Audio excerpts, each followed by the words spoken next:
Good afternoon, everyone. Banking rules are changing and your access to fuel locking your funds. Signs that food shortages are inbound, things to look for. We're going to go through a list of 13. West Australia, grain handler CBH says, no vax, no farmers in our facilities, even though 21 million tons are inbound, but there's massive worker shortages there too. Exacerbate could be a word. Following on Syria's wheat production, lowest in 50 years. Just think how many civilizations have gone through this same phase of collapse.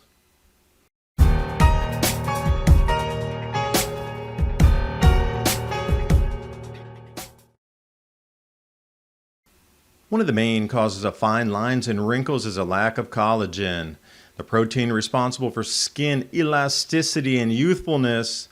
As you get older, collagen production slows down by as much as 10% every decade. You can give your skin a much needed boost by going to health-with-adapt2030.com. This ultra-rich powder delivers rejuvenation to your hair, nails, joints, and skin. This multi-collagen uses a powerhouse of ingredients that can rejuvenate skin with cell-renewing proteins. I personally use this collagen and it has quickly become one of my favorite supplements. And I have partnered with the creators of this amazing multi-collagen to give the Adapt 2030 audience 51% off your multi-collagen to start the new year. Go to healthwithadapt2030.com or click on the link in the description box below. And now on with the video. And out here in Tennessee, a new updated notice for users of debit cards when you purchase petrol at the pump. Before, they used to state that your funds would be held for 48 hours when you purchased using a debit card. But now the new updated terms of service for banks working with petrol stations is they can hold as long as they deem necessary. Clearly, in green and black, your financial institution determines the amount and how long the hold remains on your account. Banks could say, oh, we're going to hold it for $100 even though you got $20 worth of fuel, but we'll hold it for 3 to 5 business days using the extra capital, overnight loans, who knows what. But this is a new change since January 1st. What's going on? But the initial signs of instability in the supply chain, things to look for. You should take a checklist with you when you go out. Write these 13 things down and do a little checklist as you're walking around supermarkets or wherever you go to get your food. Shortage of processed potatoes. We saw that. They're flying jetliners full of potatoes over to Japan for the McDonald's. That counts. Check. Larger than usual footprint of turkey in the supermarket. That's the last line of protein. You might want to think about getting some of your own guinea fowl, blue hens, which are incredibly small hens. They still lay a really giant egg comparatively to the body size. I was shocked. I was like, that egg came out of that little tiny chicken? What? You're going to think about doing some of your own raising of chickens, geese, duck, or whatever you might find. Noticeable increase in the price of citrus products. Number 4. Hadn't thought about this one at all, but I will start to look for it myself in this checklist. A sparse distribution of foodstuffs that rely on flavorings, meaning things that are using those little flavor packets that you would put in. Say instant noodles is a great example. You tear it open after you do the noodles. Well, that comes from another factory that's elsewhere that's combining those.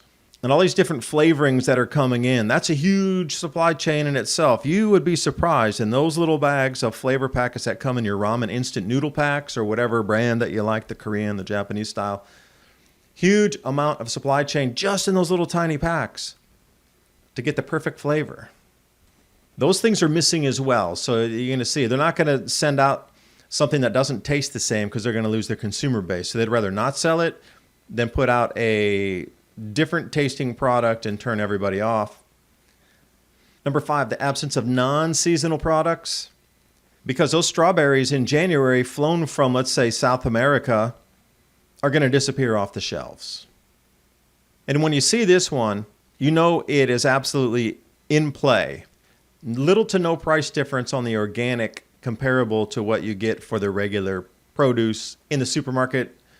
And if you start to find really unusual country of origin fresh products, you go to Aldi, you can find all kind of different things in there. It's a hodgepodge, mix, match, whatever you can find. But if you're used to shopping in a place and suddenly something from Eritrea as a country of origin pops up on the shelf, you might scratch your head and go, they're sourcing from a different place because their original source ran out. So they're going to plan B, C, D right now.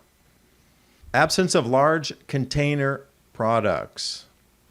And number 9, the shortage of any ordinary but specific grain derivative. Wheat crackers, and I'm calling pasta because the durum wheat harvest this year was dismal globally. They were down at least 50%, I'm being conservative, in the United States comparatively what we grow every year. It was already talked about many months ago that the durum wheat would not even be able to supply the global demand, and they were going to have shortages ensue. So those who were in the commercial industries to try to switch varieties of pasta and just deal with it.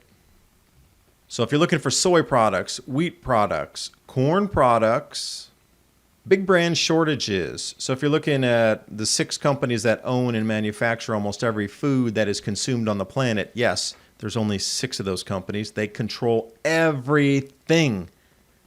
And the fertilizer production, and the herbicide production, and the production of the end processed foods that make it on the supermarket shelves. There's only 6 companies that control the entire world's food supply. A shortage of wet pet foods, and I've already experienced this. I've heard people talking about it already. The price of the pet food's getting skyrocketingly high, and then the wet pet food hard to find. You're going to have to go to dry foods.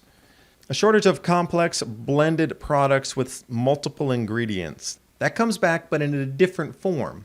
So when you see a lot of these Chef Boyardee soups and these different kind of minestrone soups and whatever kind of your favorite soup is, Campbell's soup, if it's not just cream of mushroom, if there's a multiple ingredient list in there with multiple vegetables and beef, because you can get some of those big cans of beef stew, that's just like the flavor packets. They have a huge supply chain to get you one can of that blended stew product. If you see that get real short on the shelf and they're just up with chicken noodle soup, cream of mushroom, and that's what's all over the shelves, that's exactly what would explain that.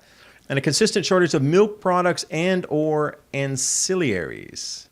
Ancillaries would be, something associated with a milk product like yogurt, cottage cheese, sour cream. And if you want to take it a step further, way up the value chain, infant formula, whey protein for cheeses, whey protein powders for bodybuilding type of protein shakes and drinks.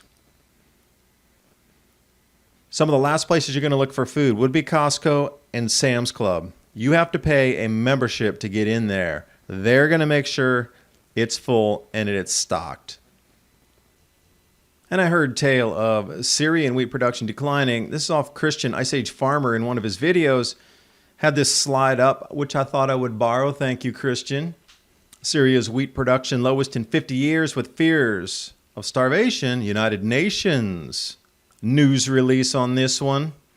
Although there's bumper crops happening across Algeria, Tunisia, Egypt due to increasing rainfall, we can see in Syria there's a different set of influences going on that are affecting crop production. You think those same circumstances are going to trickle over to Kazakhstan and its 10 million tons of wheat production? To be seen later in the year. And staying in the Fertile Crescent of times old, 4,000 years ago, a cradle of civilization.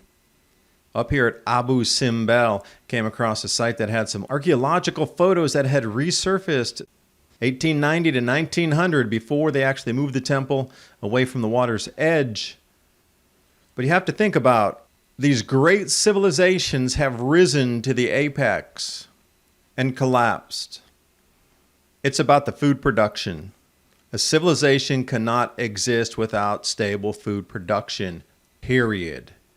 We're in another one of these cycles as we speak of declining global food production and increasing population. These two together are a volatile mix. And jumping down to Western Australia, the unvaxxed farmers are to be barred from CBH grain sites. If you're a farmer and you have 200,000 tons of grain to sell, you're going there. But the new mandates that were supposedly only for the employees in the co-op working in the facilities have been extended out to farmers who are not employees of the facility. So West Australia's bulk grain handler, CBH, said it will not allow any of the co-op members, even though they're not employees, to enter the sites for grain deliveries after December 31st. Well, that time has passed already. And the harvest is ongoing, so there's not so much information of those with full trucks being barred at the gates from coming in. But I'm sure some news will trickle out shortly. Now, the news is coming at the same time that these farmers are in the midst of the harvest season, but there's a massive worker shortage as well.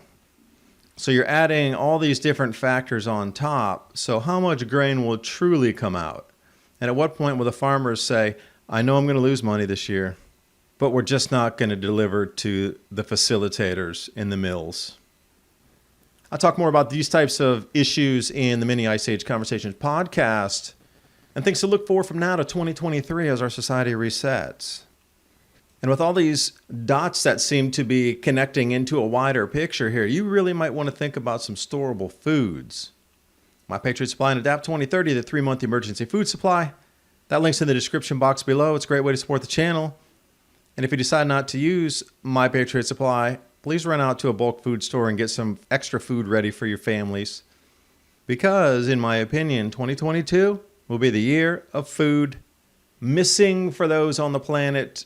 And when we look back in a couple hundred years, this is the 90-degree right turn in civilization happening this year. Thanks for watching. I hope you got something out of the video, and I'll see you next time.